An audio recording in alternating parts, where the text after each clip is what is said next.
very excited about this one because it's been a while since we've done an Irish whiskey. So I think that this is fantastic. It sold out like that, faster than normal. So we're going to be very excited about going through this tasting. And, you know, welcome to Paducah from Derek Ganlin. So this is Joaquin Hilton. He actually owns the bar. He'll be smoking a cigar because this is actually a cigar and whiskey bar in Paducah, Kentucky. So if you're ever here, please come visit. You want to talk a little bit about it real quick? Yeah, this is brand new to Paducah. We're in historic downtown. The city commission actually allowed us. They changed the ordinance so we could smoke and have bourbons. And one of the biggest reasons that I love whiskey and bourbon is this guy right here. We met him 8 years ago, and we are now just addicted. You know, they're family. What's the name of the place? So they know. The Old Fashioned Cigar Bar. Sorry. And thank you. And, you know, without further ado, Elizabeth, keep going. You know, I'll try to stay out of this for the most part. I'll drink some whiskey and enjoy myself. So thank you guys for joining us. I think that's because you're tired from your long drive. Yeah. That's what it means. So tired. Excellent. Well, thanks, Derek. And I'm going to pass it over to Michael. And Michael's going to kind of give a little bit of intro to Redbreast before Jenna takes it on. Good evening, everyone. It's nice to see some smiling faces again. So first off, big thank yous to Elizabeth and Derek for allowing us to join the Whiskey Society's event tonight. And then finally, just a big thank you to every member in the Missouri Whiskey Society who's on the phone with us tonight. It is strange times, but it is good to see that the whiskey spirit is still alive and kicking. And COVID be damned, we will get together and enjoy a couple cocktails together. So it means a lot to us. It's great to see everybody out again. Just so you know, my name's Michael Jilikuski. I sit in St. Louis, but I oversee Missouri, Kansas, and Arkansas. I really head up most things marketing and activation. But started mostly in a sales background. And then from my team, you have Molly Kirsten, who also sits in St. Louis. She is our market manager. And then finally, our guest of honor tonight, Miss Jenna Murray. She is joining us from Chicago, Illinois, although she is not a Cubs fan, so that is good. So we're happy about that, Jenna. So thank you for that. But Jenna has been our Pernod Ricard's whiskey ambassador for the past 4 years. So she's been overseeing Scotch, Irish, and now since we've kind of reinvigorated our bourbon portfolio with the acquisitions of Jefferson's, Smooth Ambler, a few other North American whiskeys, she's covering that as well. So she's a beacon of all whiskey knowledge. She's bartended at tons of iconic bars within the city of Chicago. And she was kind enough to join us tonight and walk us through these 3 beautiful marks of Redbreast we're going to taste. So again, thank you so much. It means the world to us to see everybody still coming together. And without further ado, hand it off to Jenna. Hey everybody. Thank you so much for having me. I'm super excited about it. You guys are a large whiskey group, and it's so great that even, you know, during these somewhat trying times, we still get to get together and share a glass of whiskey. I'm a firm believer that never leave a bottle unopened because the point of drinking whiskey and drinking good whiskey or your favorite whiskey is to share it with other people. So cheers to that. So let's get started. Like she said, if you have questions throughout me chatting, it's just gonna be me talking, no fancy videos or PowerPoint or anything, but if you have got questions, feel free to come off mute and give it a go, and hopefully I'll have the answer for you. So we're just gonna rewind a little bit and go into kind of just talking about history of Irish whiskey in general, because I feel like if we don't talk about the long-standing history, we don't really understand how beautiful, especially something like Redbreast is, because it is a labor of love that almost disappeared. So if we, like I said, fast forward a little bit back to pre-Prohibition era, and even mid 1800s. We started out actually not as Redbreast, a brand at all, but a wine merchant shop that was based out of London. W&A Gilby was the name of that shop, and they basically were in the exotic wine and cheese business. They really wanted to expand, and they were looking for where to expand, and fell upon Dublin. And at the time, in the later 1800s, Dublin was actually a very entrepreneurial hubbub kind of town. When we think of like hipster mentality today, that was exactly what Dublin was in the late 1800s. So they decided to open up a second location, head over to Dublin, and bring some of their wine casks with them. By 1875, we actually held the largest stock of Irish whiskey in the country. And we were, I think, selling about 80,000 cases at the time. But if you're thinking about this, that's a ton of barrels. So we needed to have the wine shop and the wine barrels to age the whiskey in. When we were purchasing the whiskey from our very, very good friend down the road, Jameson. So that's kind of how the partnership and marriage between W.A. Gilby, even the Powers family, Jameson family, all of these families kind of were a part of each other's lives, yet separated. So by 1912, we released actual what we call Redbreast today. And that ended up being a 12-year-old whiskey. So we're going to start with that 12-year-old whiskey when we get to the tasting portion. And I know we're probably all super eager to taste, but I just have a tiny bit more that I want to explain. So by the 70s, well, then we go into a bad time in Irish whiskey during Prohibition. So Scotch and Irish whiskey were doing really well in the States.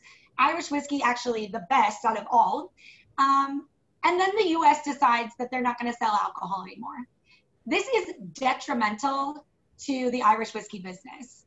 Not only are they not buying our product and selling it in the States, but everybody's illegally making bathtub gin, moonshine, aging it in barrels, maybe fake aging it, and then calling it either, Irish whiskey or like Irish whiskey.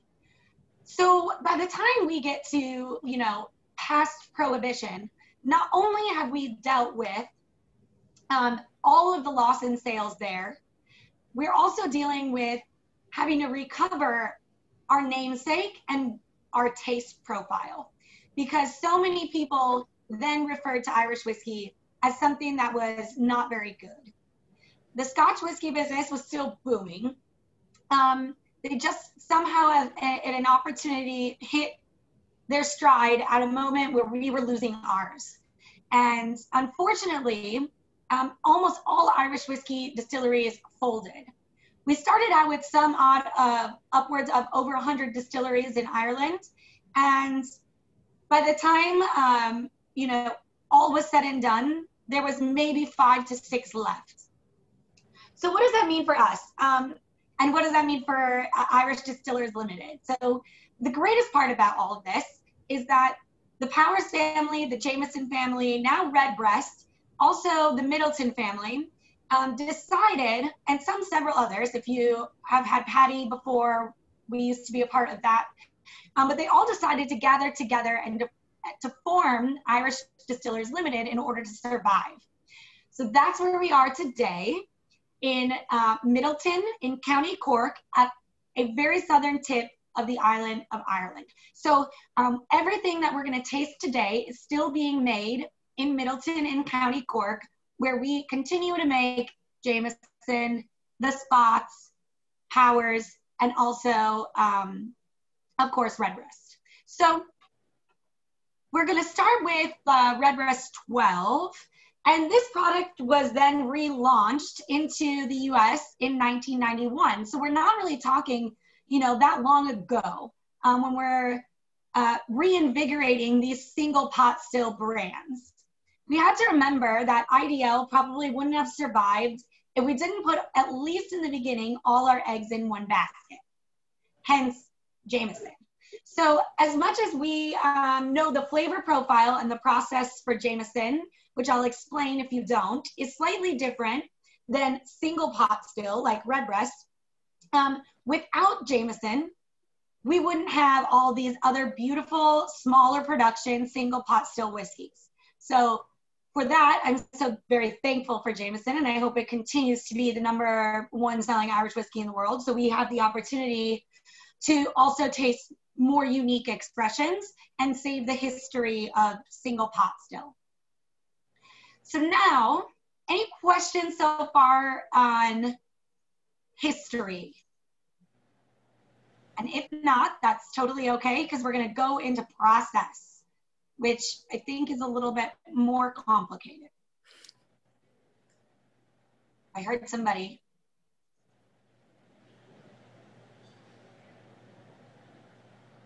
Okay.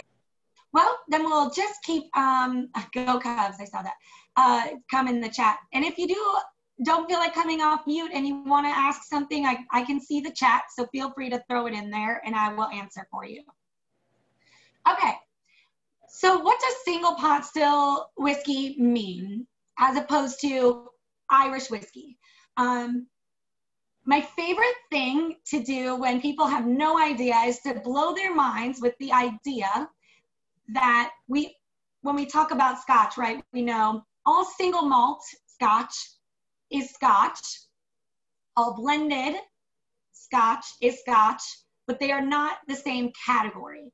Scotch is the overarching umbrella. It's the same for Irish whiskey. So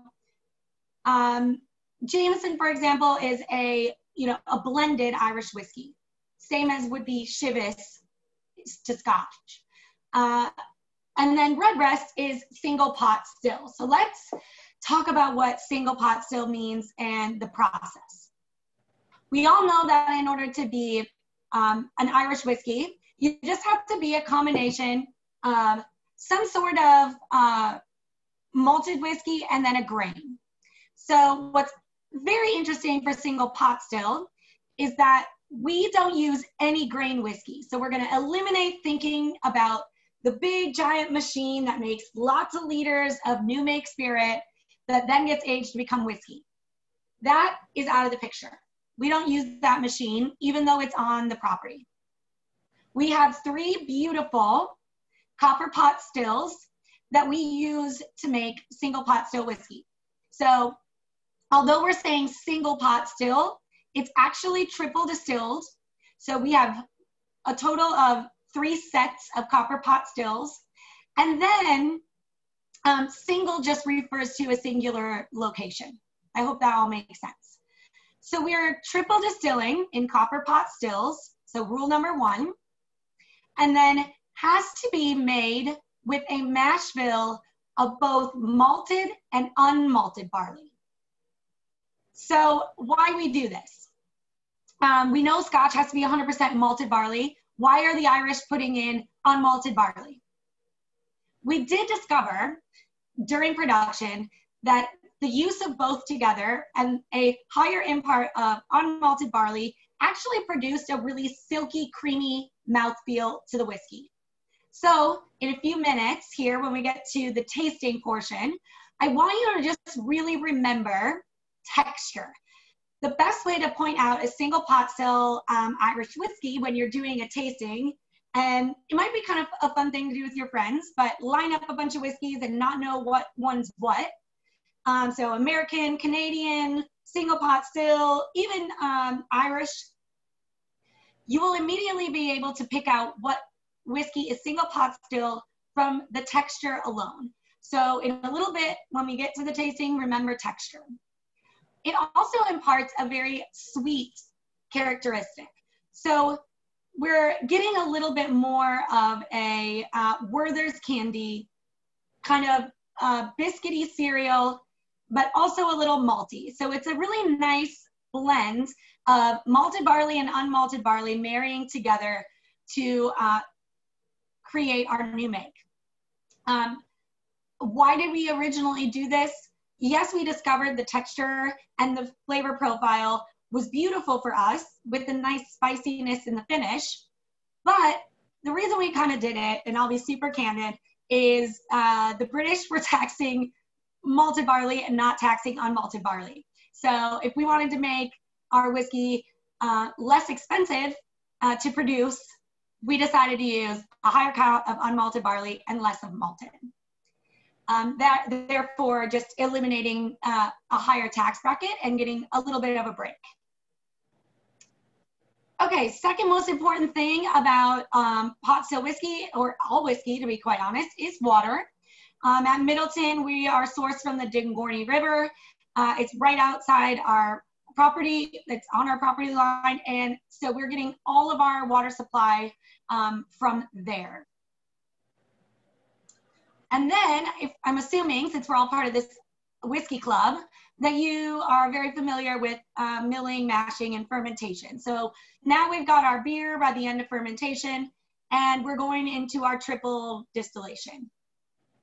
Again, like I said, we're always looking for a creamy mouthfeel, a really clean whiskey, something that's a little sweet, but with a hint of spice.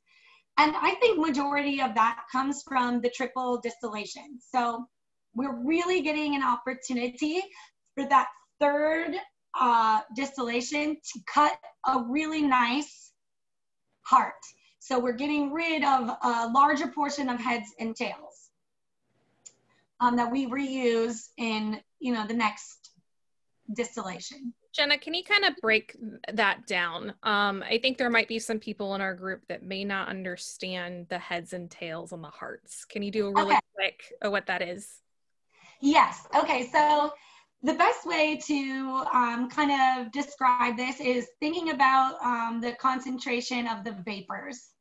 So when you look at a large copper pot still, the reason stills are also shaped differently is to achieve different kind of flavor profiles. So a longer neck is going to have different contact with copper, the vapors, than something that's short or onion-like looking, that's like a little bit more of a robust flavor, because the vapors have less an opportunity to go slowly to the top of the still to then fall over into the next part of the process, which is where we would do the cut. So once the vapors go up the top of the still, they fall over, the ones that make it, and then that liquid, which would be a really, really high proof spirit, we would cut at the beginning of it. This is getting super sciencey, so it's kind of like, the easiest way to describe it is you're basically looking to cut the high proof at the beginning because the vapors haven't chilled out as much. And then you're looking for the middle that's gonna get something kind of beautiful, but you also wanna cut the tails because at that point, you've become undesirable in flavor. So you're really looking to find, why we call it the heart, is really looking to find the distillation that is as in its purest form. I know can sometimes be hard to explain unless you can really see it, but just think about the best way to describe the vapors is to think about like a plastic Coca-Cola bottle and you drank some of it out of there. If you shake it really fast, the Coke is gonna move up and down all sides of the bottle, right? That's the vapors on a shorter neck. If you only did it very slowly, the liquid wouldn't be touching the outside of the bottle as much. So you're really looking for that process, and then after, once the liquid returns, the smoothest or the most fragrant, floral, or spicy characteristics of that spirit. None of that goes to waste, so I don't want to confuse you either. It's not like we remove that liquid and it goes somewhere and we throw it away. It gets put back into the distillation process. We're just basically looking for the perfect moment that liquid is exactly how we want it to taste. I hope that explained it. Again, I'm not a distiller, but I can try to dumb it down as much as possible. No, I think you did a great job. And what happens is that's happening 3 times. So you're Correct. getting the best of it in the heart. You're going to distill it again. You're going to get another best. And so now in that 3rd distillation, you've got a fantastic heart that you're looking at. That's why it's important to know it is distilled 3 times, and that heart section is getting pulled out of those. Yeah, so when we are distilling 3 times as well, because of that, that also imparts a lot of the texture. Because think about, like, for example, all new make spirit, it doesn't become whiskey until we put it in a barrel. So we're just making, basically, in layman's term, a vodka. Think about it seems silly, but like some more expensive vodkas really boast 35 times distilled. Okay, that's absurd. We kind of know that, but there is a science behind looking for a flavor profile that is a better texture, a little bit more lighter, because it has been distilled that 3rd time. And the more contact with the copper, the less impurities you're going to have. That's just science. So some vodka distillers will distill in copper as well. And if you tasted those against something that is maybe in a plastic liter, you'll really notice the texture being different as well. Sure. Okay. Cool. So like I said before, we're basically making a new make spirit. That's what we call it. And nothing becomes whiskey until we age it for 3 years in barrels. So once we get to that process, Redbreast also does something super special. Remember back when I was talking to you about history and what our original shop owners did, right? They worked in wine. So we have this very great historical moment where we've always kind of aged in wine barrels. So now with Redbreast, every single SKU of Redbreast will be aged in both an ex-sherry barrel and an ex-bourbon barrel, but with the emphasis on our sherry casks. Our sherry casks come from Jerez, Spain, and they're made from a specific type of wood. So the capacity is also slightly larger than would be a bourbon barrel. Are we all caught up? So perfect. All the sherry casks that we have had to have held the wine for at least 2 years before we can put whiskey in it for 3. But what we do have with Redbreast is we take a really, really well-maintained extreme care of the sherry barrels and where we're getting them from. And we really, I'm glad we are getting to taste Lustau, because this is a perfect example of the absolute thought process and care that we have about our sherry barrels. It's not just sourcing sherry barrels at whatever cost to make sure that we have enough to age our whiskey. So again, like I said, we're using a combination of both bourbon and sherry casks. An interesting kind of like side note to talk about is there is a difference between sherry finished and sherry matured. If you are talking about these, it's a time frame. So sherry matured refers to whiskey spending its entire life in the sherry butt and then getting married with the bourbon cask whiskey, as opposed to sherry finished, which means we're transferring a whiskey that we matured almost solely and then having its final period being in the sherry butt barrel. So if that makes sense, we'll move forward, and I'll kind of talk a little bit more about that when we get to Lustau. Okay, go ahead. I heard something. Anybody have a question? The tail, okay, I'm just coming back to the comments for a second here. Dirty Socks is very funny reference to the tails. It's kind of true, because at that point, you're getting way too many of the like impurities of the sulfurs, XYZ. Okay. let's taste the most exciting part. Let's taste some whiskey and then we can talk about it. All right, we're gonna start with Redbreast 12. Got my bottle here. And like I said, we are looking for the epitome of single pot still whiskey. When we are talking about pot still whiskey and what it should taste like, I believe, this is obviously my opinion, but I truly believe that Redbreast 12 year is the perfect example of pot still whiskey. It is everything that, you know, a distiller is trying to achieve in pot still. It is the perfect balance of great creamy texture, a great spiciness coming from the sherry casks, and a great fruity floral nose. So I'm going to pour myself a little bit here.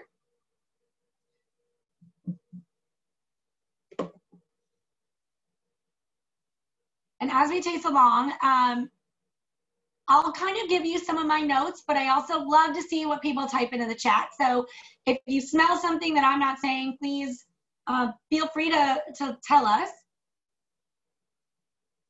I'm using this Norland glass. If you aren't familiar with these, this is really great for nosing whiskey because the style of the glass removes a lot of the alcohol per se. So basically you have a lot of better opportunity to smell what you're actually looking for as opposed to straight alcohol. And then if you've never tasted whiskey like this before in a scenario, I really do highly suggest, I always say the 2-finger method, is to keep the cup about 2 fingers away from your nose. You're really looking for flavors and scents. And if you put your nose straight into the glass, all you're gonna get is ABV. So my favorite thing to say about Redbreast is banana runts or peach rings. I think it smells pretty fruity on the nose, but a little bit like toasted wood. And if this is your first sip of the day, it's not mine, but if it is yours, definitely take a small sip first and then come back and look for what you're trying to point out in your tasting notes.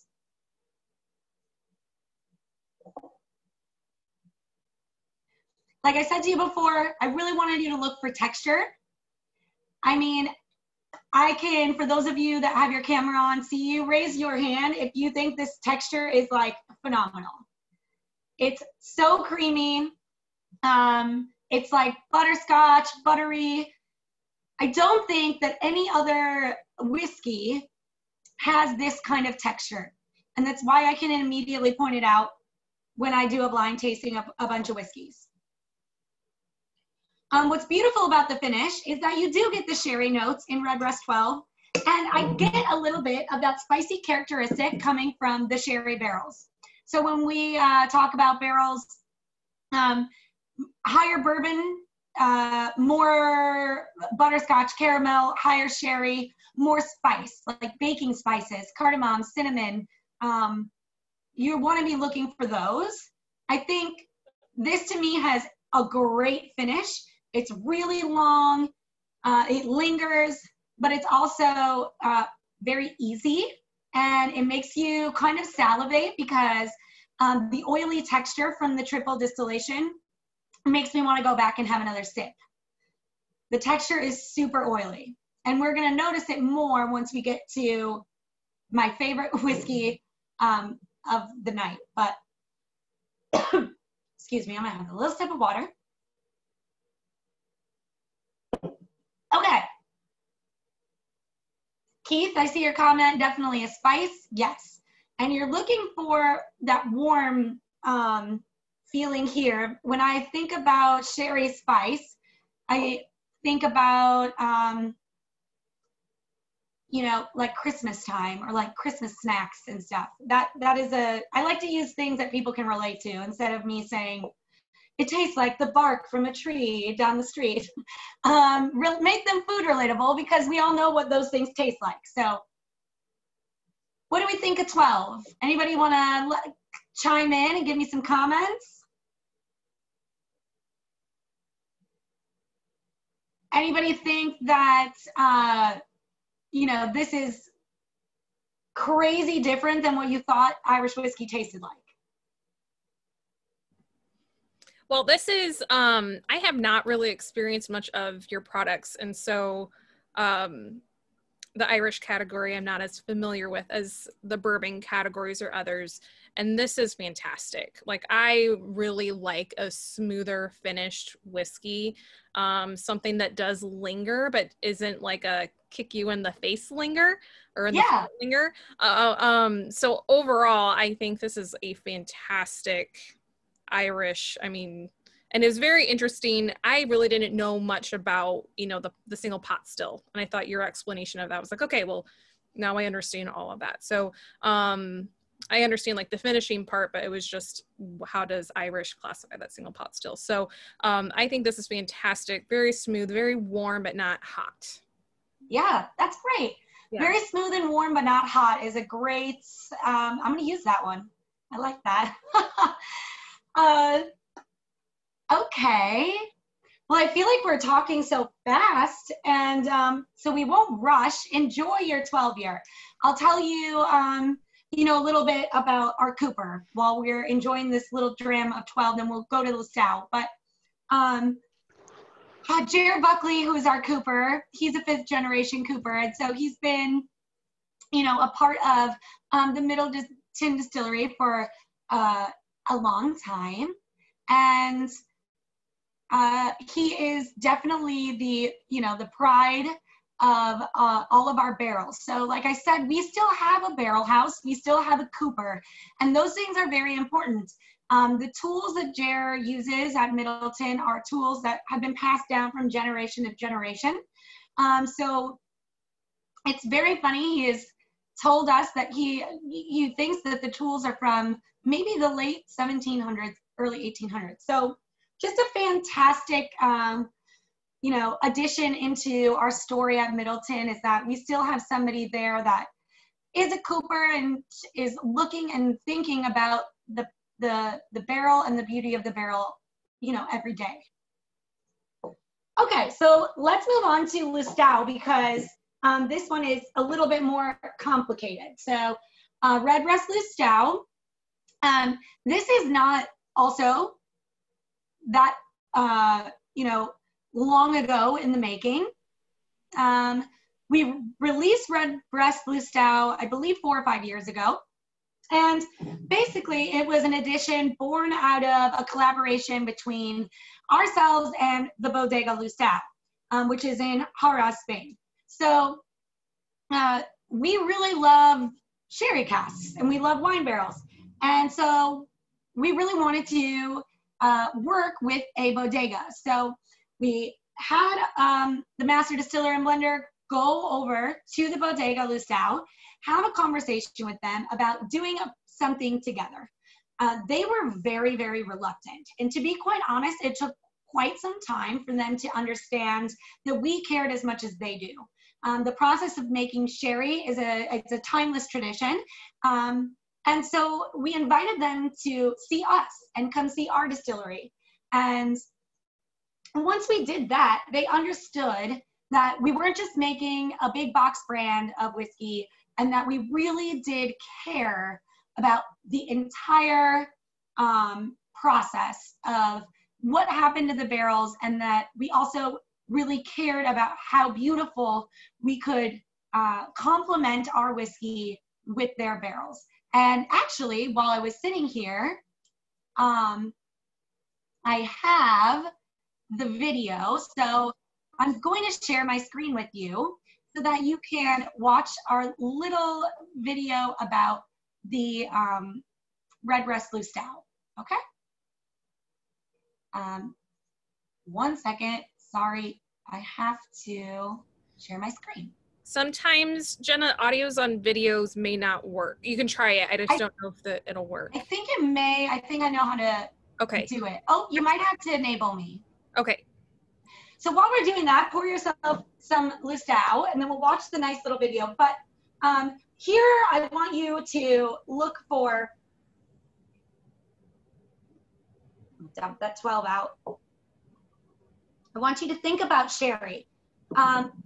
If you aren't a sherry drinker and you don't know anything about what sherry tastes like, please go to the store, buy a bottle of sherry. First of all, we need to save this sherry industry because we don't have barrels. But if you're drinking a lot of whiskeys and scotches and you really want to expand your knowledge about us and our process, you really should taste a sherry on its own, and specifically probably either a Pedro Jimenez barrel. I would or bottling. I would start there. Start with PX and work your way around some sherries so that you can understand a little bit more.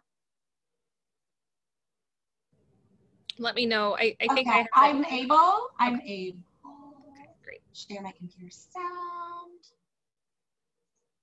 Okay.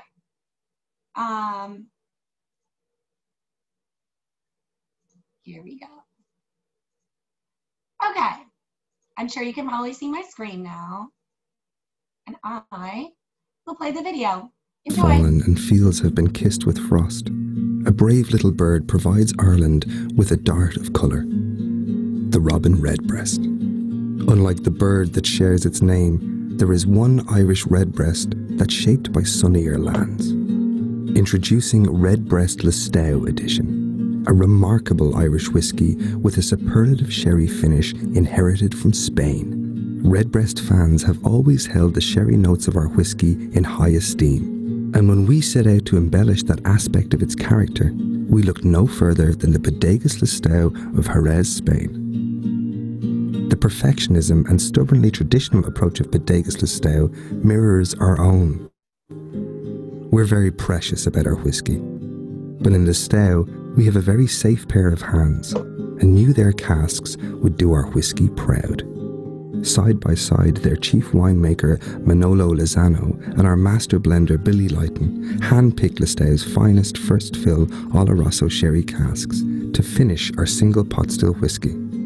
The Redbreast Lustau edition carries the defining single pot still spice, sherry character and creamy mouthfeel of the Redbreast family, with an enduring sherry finish that boasts dark, dried fruit notes and Spanish oak. While sherry's influence is present in every bottle of Redbreast, in the Lustau edition, the Oloroso sherry is centre stage for nose, taste and finish.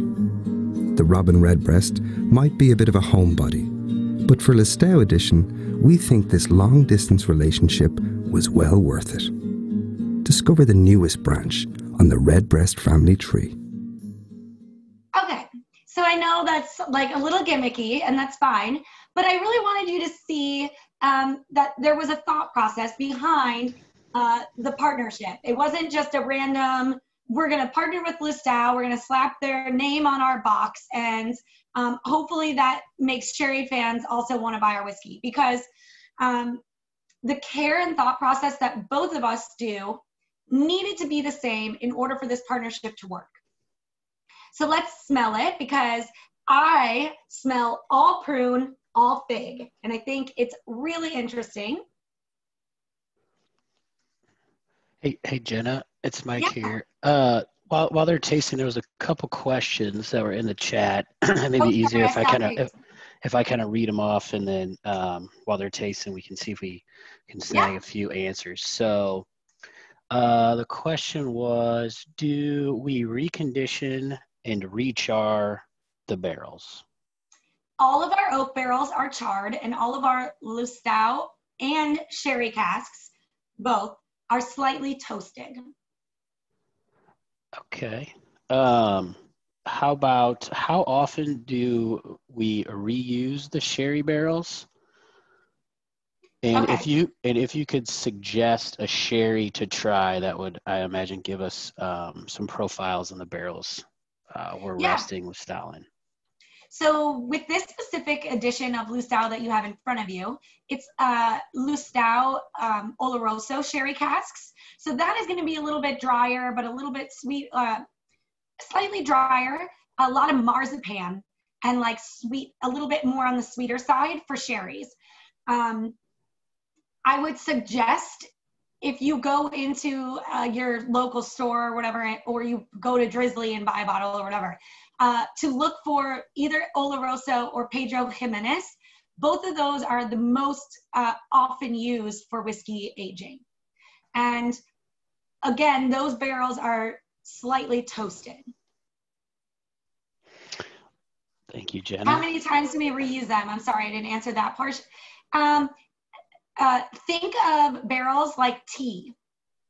So if you take your tea out of the cupboard, you add hot water to that to your cup, and you the tea is very, very strong in flavor, and then you decide to use the same bag again and add more hot water.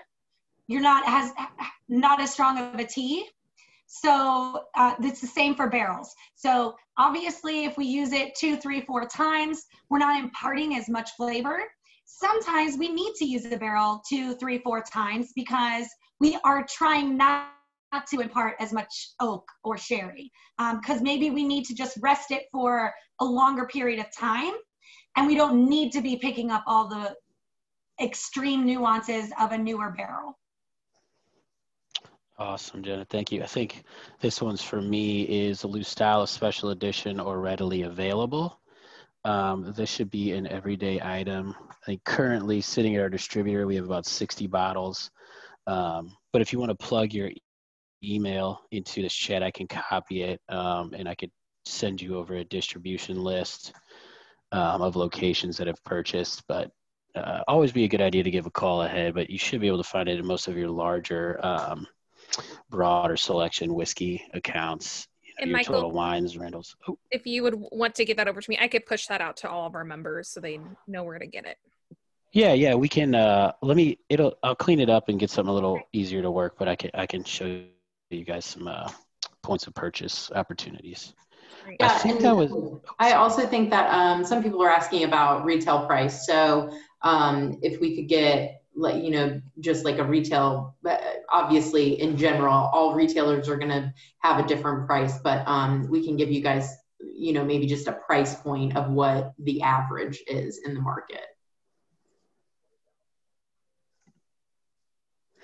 I'll leave that one to Mike. I think that was most of the questions, so we can continue with the tasting, and then we will go from there. I did see somebody say higher proof. I forgot to mention. Yes, the proof on Lustau does go up, but it's surprisingly, although the proof goes up to 92, which is a jump, I still find that it's pretty mellow. And I think that again comes from triple distillation. Yeah, I think Derek has something to say. Oh yeah, this is unbelievable, smooth and creamy, and I think it's fantastic. So thank you for, allowing us to taste this. It's fantastic. Joaquin did have a question. Maybe it's appropriate for an email or whatever. But in Paducah, Kentucky, if he sends an email, can you tell him who distributes it here at some point? Yeah, do you know who would distribute? I guess, if it's Jameson, they probably represent our whole portfolio. I'm not sure how to. So my two major distributors are either Glacier or Republic. Okay. So yeah, we can. Sorry, go ahead. Oh, I was just going to say, I'm sorry, in what state? In Kentucky? Kentucky. I believe that in Kentucky we're Southern Glacier. Southern Glacier. I'm from Spain, and I went to boarding school in Ireland, so this was just so amazing. Oh. The sherry in it, just my grandfather, that's all, I would go and see him in the mornings, and he would have his little sherry at noon, and this brings back lots of memories. I do think it's such a beautiful marriage of a very thoughtful whiskey and a very thoughtful sherry producer. I agree. So I hate to jump in, but I believe we just recently realigned with Republic in Kentucky. Oh, I believe Southern Glazer took over Beam's portfolio in Kentucky, and we were trying. I believe I was talking with the RM out there, but we can definitely pass that along for sure. So. Thank you. I would love that. something about this taste is very interesting, kind of like Joaquin was saying. It reminds me of Spanish wines in a whiskey way. So it's that dryness, but it's very interesting. It reminds me of this, gosh, like this wine I had when I was right out of college. It was a very popular Spanish wine. So it kind of brought me back. So it's funny how even little profiles, like not the whole whiskey itself, but a profile of the whiskey can bring back a memory. And that's because of the finish. So that's a really beautiful thing. I think this is fantastic. Well done.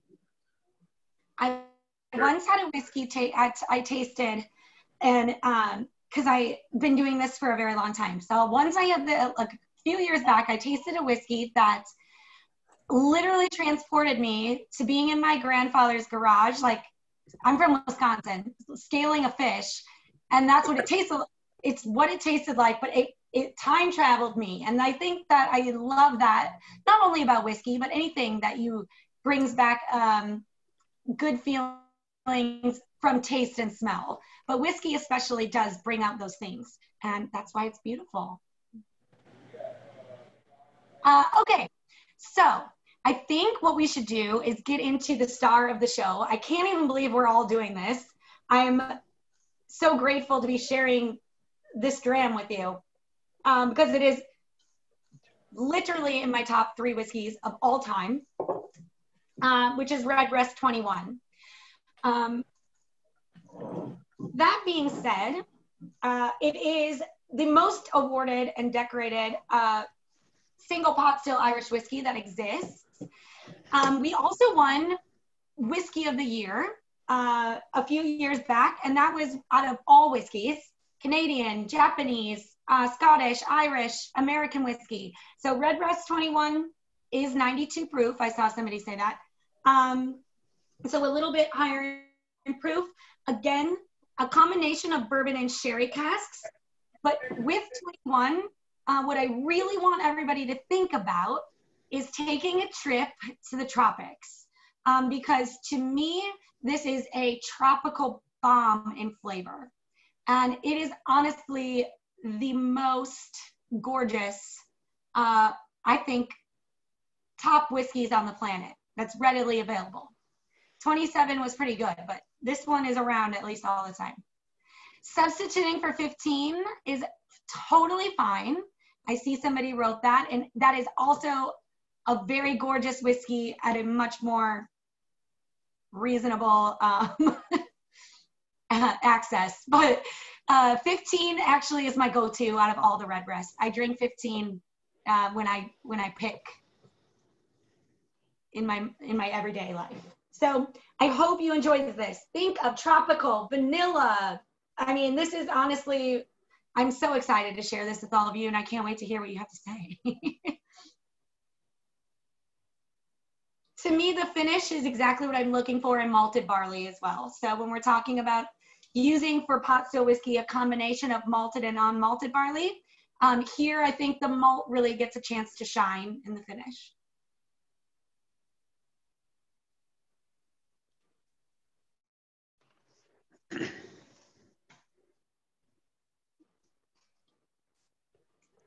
This tastes like my bank account. It's about to take a hit. I love it. It's so true, Chris. I love it. So just Jenna, I once was doing an Irish tasting at, if you're familiar with Chicago and whiskey bars, I was at the iconic Delilah's, and I'm tasting Irish whiskeys with people during Whiskey Fest week. And the guy next to me was pouring his own brands, and I happened to have Redbreast 21 with me. And at the end, he kept talking about it all night. Like, every year, I only taste this once a year, and it's on Christmas with my dad, and it's all the way back in Ireland, in Cork. And it's the only time he lets me open the bottle. And he'd be so excited right now that I'm tasting this with you. And so the event wrapped up, and we all started to pack up our whiskeys and leave, and I gave him the bottle. And I kid you not, if you guys have that sample in front of you, he wept. He was crying of excitement. So I'm really excited to share this with you, because this is not something that everybody gets to do all the time. So cheers to that. Oh, somebody said anise. Yeah. I could see that. A little bit of licorice.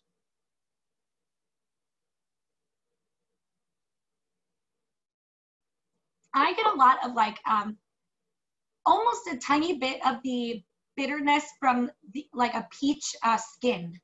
Not necessarily like the pulp of a peach, but more like a little bit of the I don't know, the skin, or like the skin of a nectarine as well,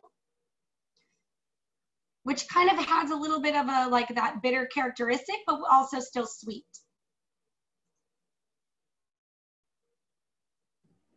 Anybody want to unmute themselves and share what they think about this 21? I know everyone who was picking up our kits were really excited. It is exciting. So I would like to just say that the 21 year was all I had left in my house. So I've had 3 of them already while we're waiting. So kudos to this being very delicious. I love that. Pineapple. Oh yes, Chris, great note. Lots of pineapple. But you know, I'm just glad we were able to try it. To build these houses. They're all going to be nice, 2-story, 3 bed, 2.5 bath. I'm about to buy a house from someone. I don't know who. But. I love it. Henry, I did hear your comment. I love your shirt. Way to go. Represent. That's where I'm sitting in Chicago right now. So, but we'll get you a taste. We'll figure that out for you because it is so delicious. Oh no, I got some. I got the. Oh, you did? Okay, yeah, good. Yeah. I was just glad that we got a chance to taste it. Because I was really curious about it. Yeah. I got a lot of the Redbreast right now, but I don't have the 21. Yeah. I would love to say that we could have shared 27, but I've only ever tasted that myself a few times. Grilled pineapple, perfect. Great tasting note. I completely agree with you there. Like I said, it's got that sweet, great, beautiful, smooth characteristic, but it has a little bit of kick, a little spice to it. It's definitely not lacking in depth of a ton of different things happening at once.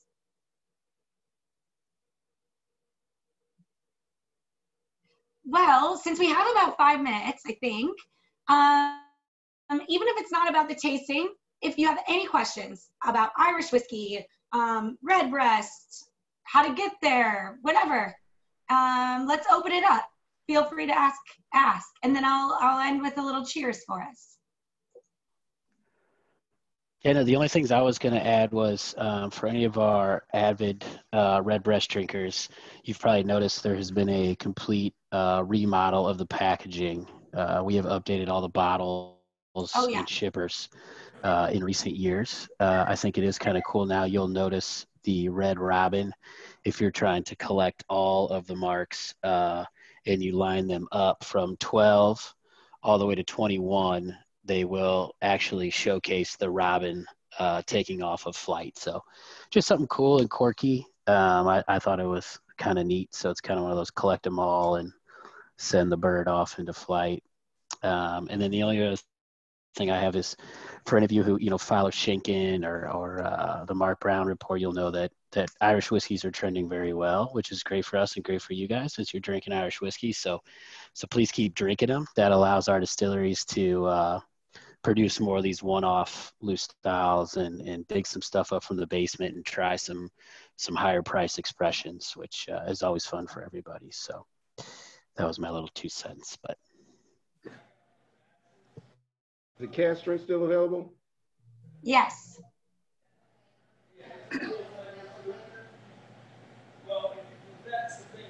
William's asking about Irish oak. We strictly limit the Irish oak bottlings and production that we do for Middleton only. It's a very expensive process. It's very hard to do. So all of the individual Irish oaks, the wood is not very conducive from what I've gathered for aging. It's pretty finicky of a type of wood. Irish oak is a little bit finicky as opposed to like American oak, which we know makes very sturdy barrels. So I would assume probably not. Again, I was supposed to be there in March to look at all new innovations, and then obviously that didn't happen. So is there maybe something in the works that we were going to find out about?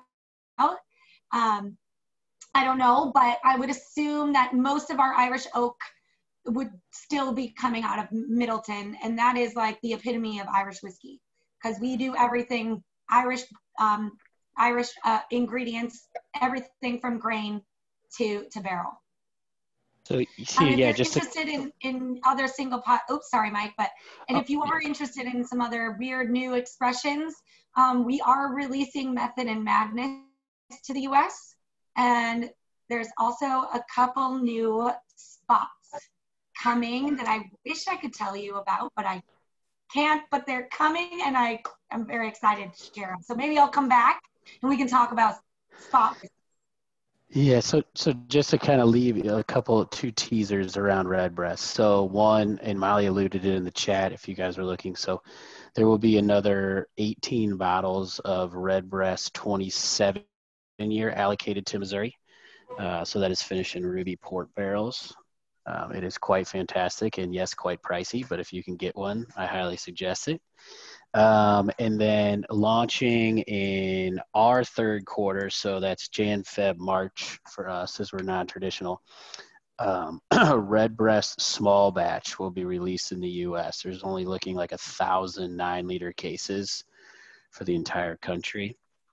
So not quite sure where Missouri falls on that, but if you're paying attention to any of your e-commerce sites, you might be able to snag a bottle, or if you're road tripping somewhere down the road, those are some of our new innovations to the Redbreast family.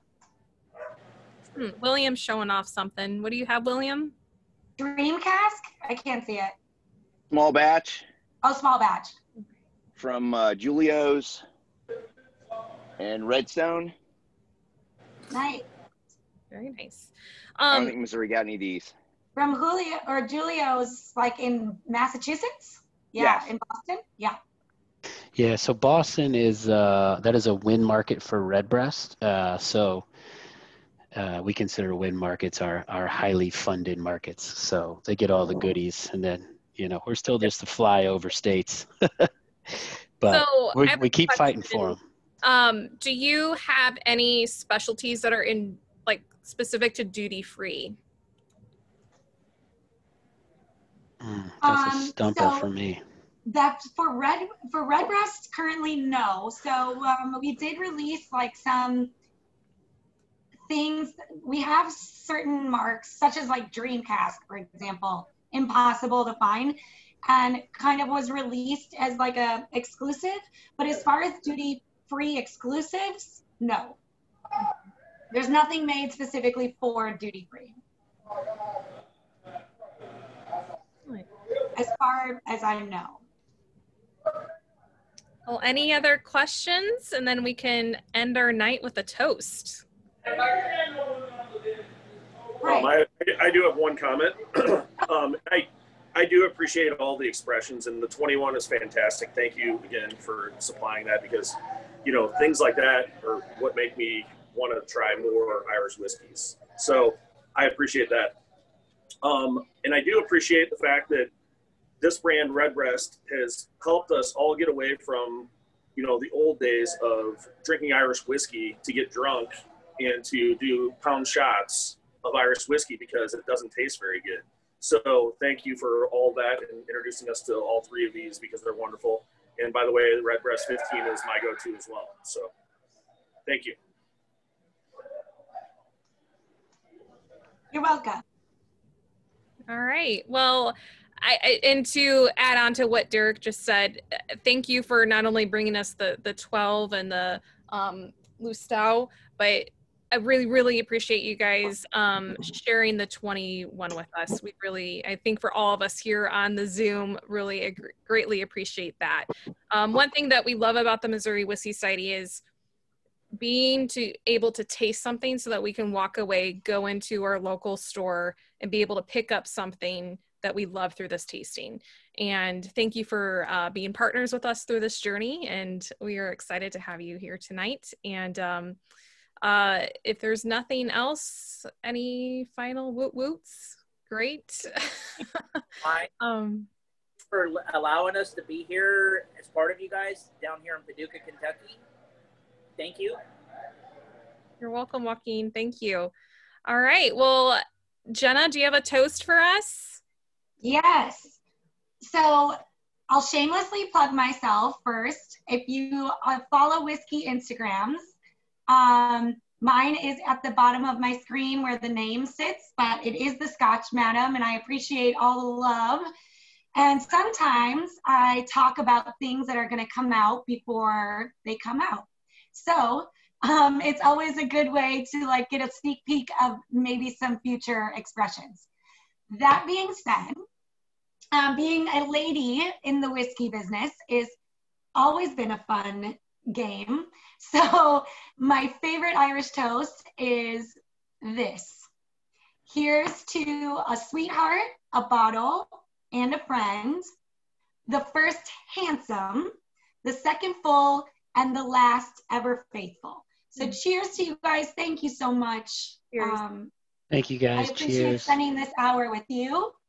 And sláinte.